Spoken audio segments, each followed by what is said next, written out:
This morning, our topic is creating meaningful conversations as a way of opening up the space for healing between people who have radically different conclusions about such things as race, sexuality, politics, religion, gender, morality, you know. To create a space for us to really hear each other, to get each other. It can be difficult to really listen when what we are hearing is radically different from what, for example, I trust or believe or think or accept. It can be really difficult to hear when what I'm listening to is against my very existence or my freedom or my rights. It can be difficult to listen when what I'm hearing is the opposite of what I want to see happen in the world, what I think ought to happen in society.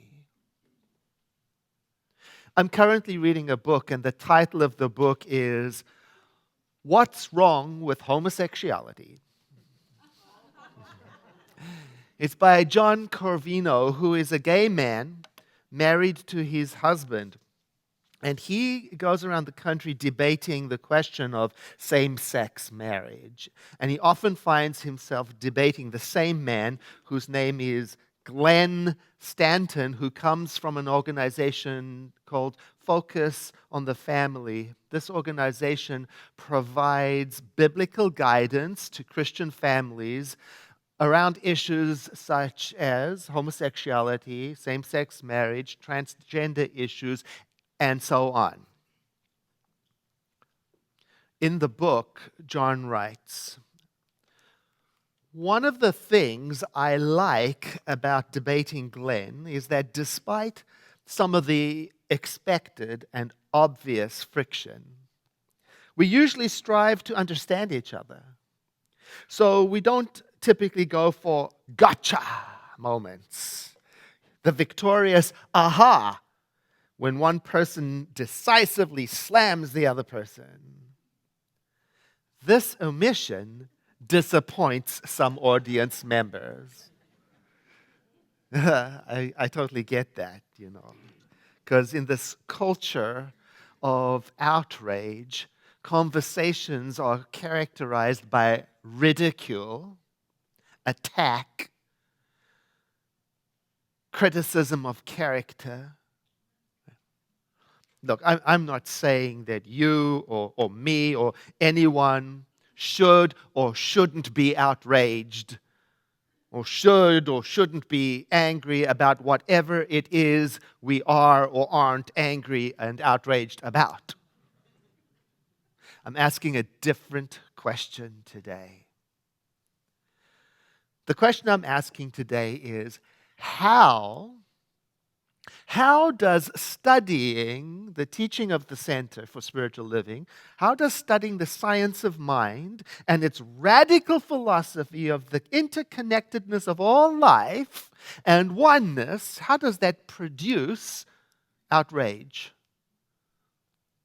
public humiliation, retaliation, or nastiness? I'm asking that of myself.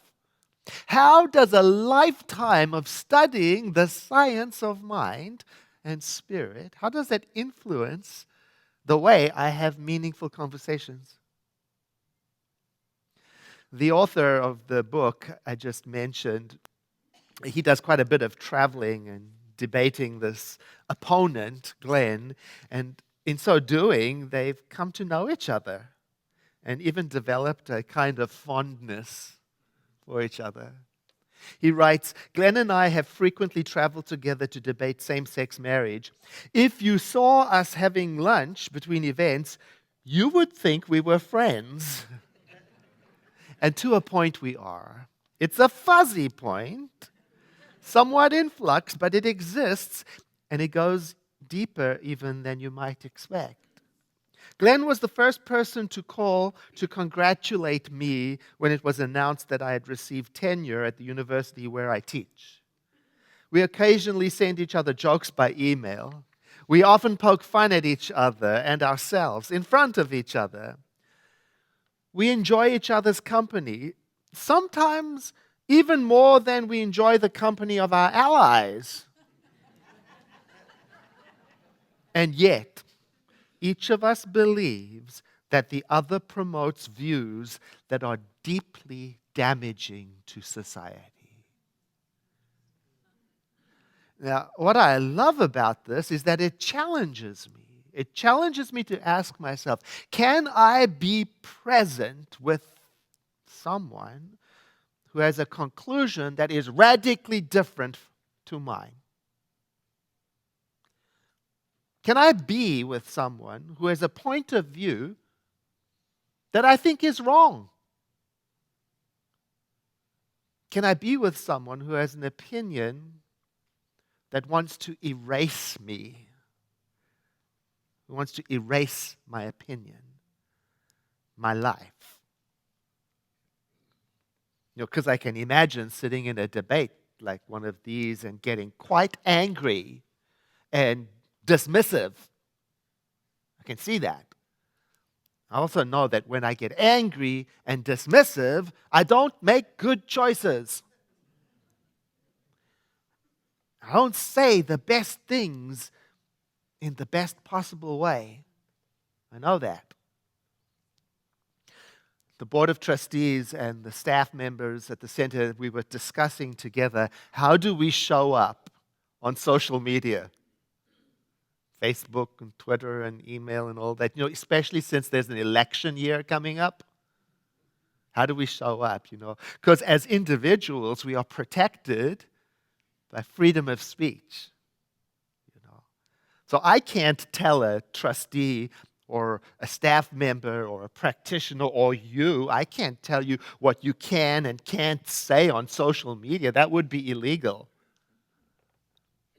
But I can ask the question, how does studying the science of mind and its radical philosophy of oneness, the interconnectedness of all life, produce snarkiness, public humiliation, retaliation, and nastiness? I'm asking that of myself. Before every post I post, every like I like, every email I send, every share I share. I'm asking myself silently also when I feel myself getting activated. See, because I'm a student of the science of mind and I'm also a teacher of the science of mind. So, if you put me in a room with someone that I strongly disagree with, what is going to come flying out of my mouth? Because the way I show up in discussions, in my relationship, in the parking lot, in class, on social media, what does that tell the world about the Center for Spiritual Living? And its message. And its message that you and I are breathing life into everything that we put out there because of what lives in us. I learned here at the Center for Spiritual Living that we paint the picture of creation with our words, because behind our words are our thoughts, and behind our thoughts are our feelings, and behind our feelings are our beliefs, and behind our beliefs is the power of the creative genius that flows through us into expression. I learned here that consciousness creates. I learned here that the consciousness of wholeness is what heals. I learned here that mind is creative, and I learned here that love is the only transformative power that there is. So I'm asking, how can all of that produce snarkiness, nastiness, contention, spite, hatred, or blame?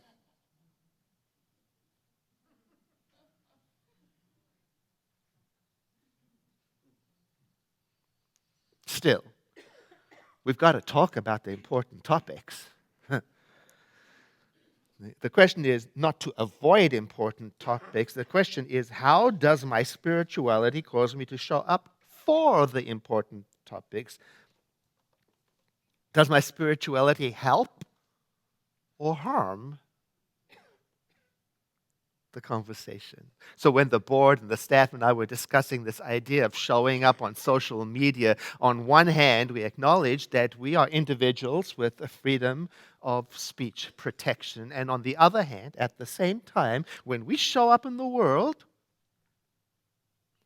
we are an example of spirituality in action. We represent the science of mind and its potential.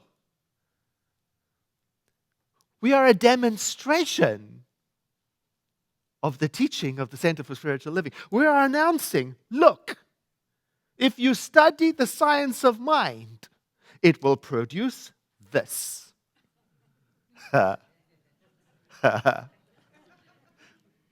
Right through my conversations, my likes, my tweets, my emails, my votes, my attitude. Yeah. And it's a process, because sometimes we have to travel through a dark and dreary place, because nobody is perfectly perfect all the time. Nobody is composed and unruffled all the time, because we've all got these things. Maybe you've got them. They're called buttons. Do you have a button? Because they get pushed. We all get pushed, And there is absolutely no value getting up in someone's face and saying, oh, you're a bad example of science of mind. In that tweet, that's a bad example, Because one day you're going to get pushed, right? I remember reading fitness is not so much about what you can do, how much can you do. It's really about how quickly can you recover. So when you fall, how quickly do you recover? Parker Palmer wrote a book, A Hidden Wholeness, which is about, well, among other things, it's about a nonviolent social change through a kind of learning, communication, conversation environment. I want to read to you an account of a retreat. It's just 2 pages long, but it's so good. In a racially diverse circle, there was a white middle school teacher, Janet, who sat through the first retreat in silence, looking angry and distracted. No one invaded Janet by asking her what was wrong, and no one evaded her by pretending she was not there. Instead, people went on with their dialogue while remaining present and open to her, waiting for her soul to appear. Isn't that beautiful? At the start of the second retreat, as the group explored a poem that touched on racial issues, Janet's grievances began to spill out. She was having a terrible time in her classroom, and it was all the fault of those, quote, students, and all of those students were black. But no one invaded Janet by challenging her about racism, and no one evaded her by pretending she was not there. This, despite the fact that there were a number of teachers in the circle, black and white, who must have been deeply upset about what their colleague was saying. Instead, everyone continued to wait for Janet's soul. Sometimes Janet's grievances were received in respectful silence before someone said something else about the poem. Occasionally, someone responded to her with an honest, open question, giving her an opportunity to explore. For example, what first happened that made you feel this way? Or what do you find most difficult about so and so? Though Janet almost always used such questions, not to explore, but to expand on her complaints. From time to time, other teachers spoke of binds they had gotten into with their students, and a couple of black teachers told stories of their own struggles with students who happened to be white. These stories were told not in judgment of Janet, but as honest testimony to the fact that we are all in this together. And one story involved such a hilarious moment of cultural crossed wires that the heavy topic felt a little lighter for everyone for a while. Janet struggled with her demons during the second and the third retreats. Then, at the fourth retreat, something remarkable happened. Speaking through tears, Janet told the group that after the last retreat, she had become appalled at what she had heard herself saying. She had resolved to build a better relationship with her most difficult students and had learned things about his life that turned some of her anger into compassion. Her classroom troubles had diminished as she acted on the insight that a big part of the problem came from inside of her. There are times, of course, when we need to confront racism head on. Yet confrontation often falls short of transformation. Some people are coerced into short-lived changes of heart, while others cling even more tightly to the errors of their ways. Janet's transformation was deep and abiding because it came from within, made possible by a community that trusted her inner teacher and allowed her to hear her voice. That is remarkable for many reasons, one of them being that the other members of the group didn't call her out as much as they called her in for reflection. And they did that by trusting that she had a soul's wisdom, an inner teacher. And as one of my colleagues said, we need meaningful conversations with other people so that we can hear ourselves like Janet did. So that our inner dialogue can come out into the open. Because when we simply think things over by ourselves, we end up replaying the same thoughts over and over again, and we don't always hear what we're saying to ourselves, let alone what other people are saying to us. One of our members, Mark Racino, on his Facebook, he gives us some guidance from Dr. Leaf's blog about how to deal with situations like this. It's called a mental self-care tip. It says, when dealing with difficult people, it's sometimes best to first put the issue aside.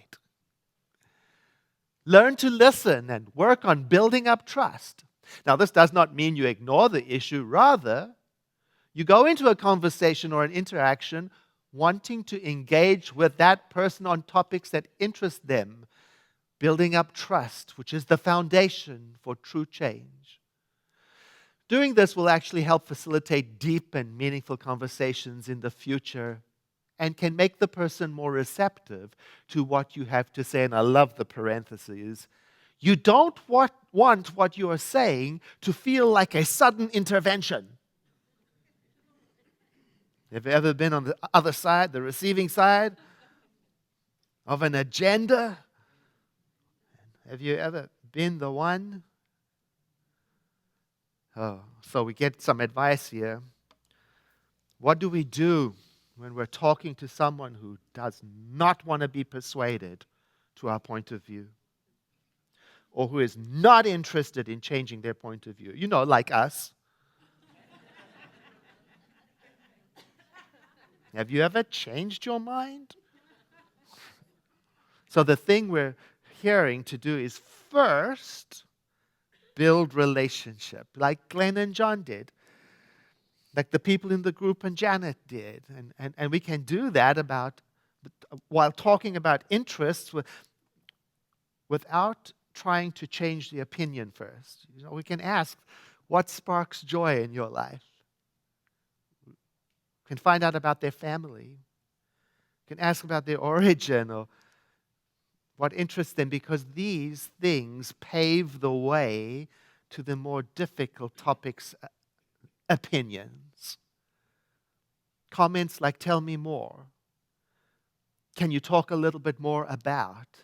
These will encourage people to open up. And when they open up, they begin to hear what they're saying and may even be open to hearing what you're saying. In this world that we are living right now, meaningful conversations are so important.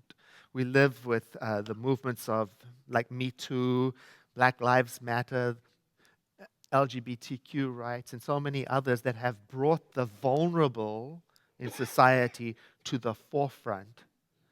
That's why meaningful conversations about these and other relevant issues are so important.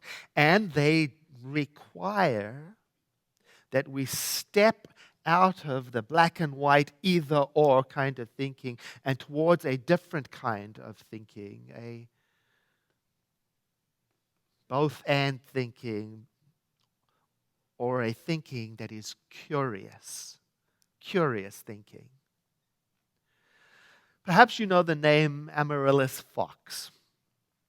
She's a former undercover CIA officer, and she worked on counterterrorism and intelligence for almost 10 years. And she said after her duties that if there is one thing that she learned from her time in the CIA, it is this: everyone thinks that they are the good guy. In her own words,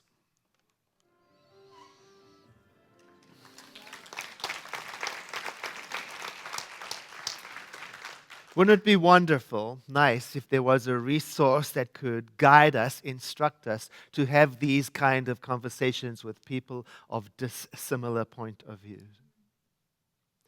Well, it turns out there is such a thing. The website Living Room Conversations provides resources in the form of guides for people with dissimilar points of view to have structured conversations. They get matched up right there on the website, livingroomconversations.org. And there is also on the website some conversation agreement guidelines that you can even use at home in your family.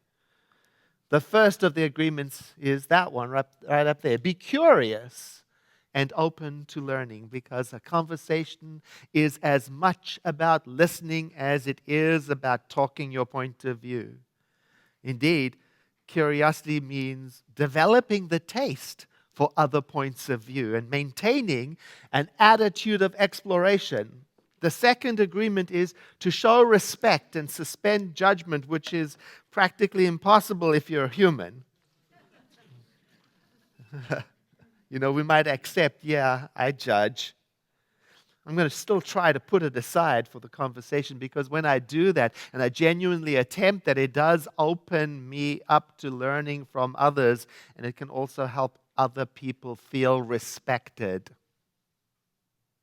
The third one is find common ground and make note of the differences between you. Looking for common ground is wonderful, things that we can agree on, but also taking an interest in the difference is wonderful, to allow disagreement to exist.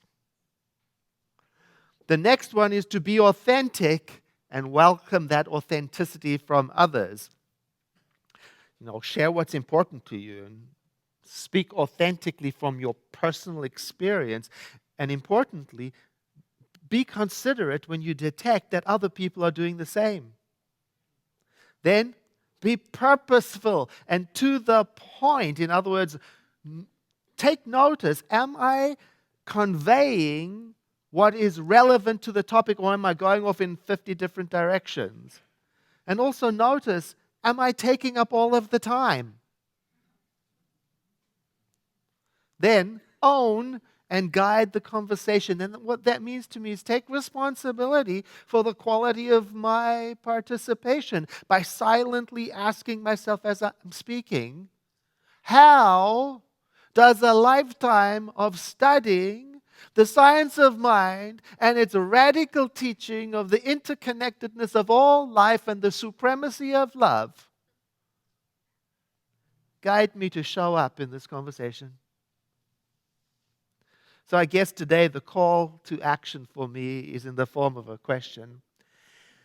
How can I be a sacred space of healing and inclusion in the coming days? How can I listen to others? And perhaps as importantly, am I willing to listen to what is coming out of me? One of my colleagues said the voice of the unheard is crying out all around us.